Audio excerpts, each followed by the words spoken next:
I truly do think environment kind of determines a lot more than we give it credit for. I sit here in my room and I am rarely here. I try my best to keep it very, very clean. But in here, I mainly do I do three things, I guess. I sleep. I chill out. Like I'll watch like YouTube, Twitch, whatever.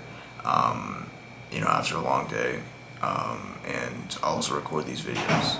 And I think what I've intentionally, as I've continued to learn about this idea of environment and how environment shapes not only our beliefs but our actions, I've intentionally made it a space in which it is as easy and as free of friction, so I can participate in the activities that I've designated within this specific environment. There's a few study spots that I have on campus, whose main point is that as soon as I sit down in one of those chairs, I'm completely dialed, I'm locked, and I have the ability to kind of completely, kind of like shut my brain off from anything else and just work on a problem set or a task or whatever the case may be, anything serious.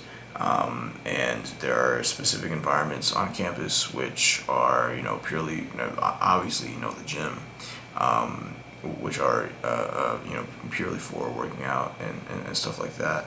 And I've realized how this idea of environment permeates into a lot of parts of our lives. I think clothing is a great example of that, in which the certain clothing that you wear dictates how you operate in a sense. I think we'd be fools to say that we. I think I would be a fool at least to say that if I were to wear a suit and if I were to wear just like basic shorts and a t-shirt, that I would act the same, that I would sit the same, that I would speak the same within those two different contexts, just wearing those two different outfits.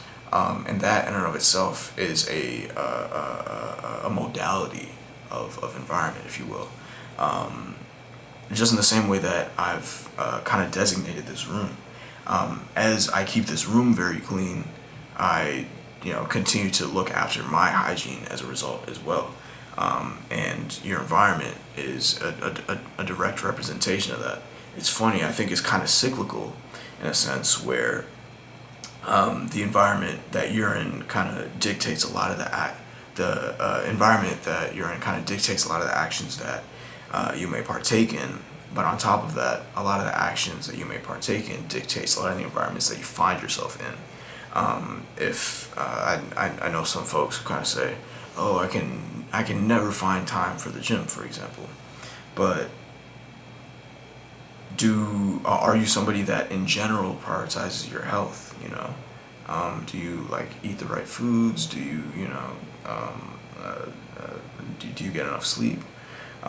This kind of thing. Do you consume illicit substances within moderation? All of these actions kind of dictate why a certain individual wouldn't necessarily have the time for the gym, because health is not a priority in their life as dictated through the environments that they find themselves in. I think it's really cool. I think there's this really cool relationship between environment and action. And as I kind of touched on previously, I've been using that very, very well to my advantage by carefully curating the environments that I find myself in the most. Like for example, there's a certain library on campus in which I don't necessarily study, but I find it a great place to like meet friends at, and we'll study somewhat, but it's mostly an opportunity for us to catch up and just to chat. And I find that just as important and just as valuable as finding time to specifically lock in as well. For example, whenever I'm driving the car, it like I just get happy. I love driving. I think it's super fun. I rarely drive now because I don't have access to a car here. But when you're driving, you get the aux. You kind of feel like you're in control. Like you can go wherever you want to, essentially, right? You're endowed with this sense of freedom that you just don't have because you don't have the physical capabilities of a car with just your two legs. And when you're endowed with this freedom, at least for me, like this rush of just like good vibe just kind of washes over me, along with your ability to put some music on the aux. And I think having very, very mindful and very, very specific environments that we can always point to, that we can always turn to. Whenever I want to feel comfortable, whenever I want to feel like my day is done, whenever I want to feel accomplished, I come home to a clean room. I come home to a room that I know that I can just chill in, that I can just be myself. And whenever I know I need to lock in, I will never do actual schoolwork in this room. I will take it outside to the library. And whenever I want to, whenever I want to lock in on my fitness, on my physical health, I will go to one of these gyms. That's why, kind of like an aside, but I think the idea of a home gym is kind of a terrible. It's not necessarily a terrible idea, because like I'm sure there are plenty of people who have home gyms that are perfectly fine with it.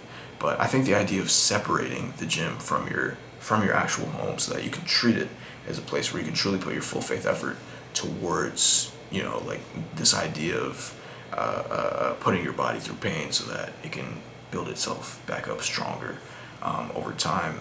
I think though that kind of conflicts with the idea of a home, and a home being a place where you can be comfortable and you can be yourself, and you can relax. And that's kind of an aside, but that's kind of also what I'm trying to get at. Being an environment dictates a lot more than we think, and being intentional about our environments can really be beneficial to our success.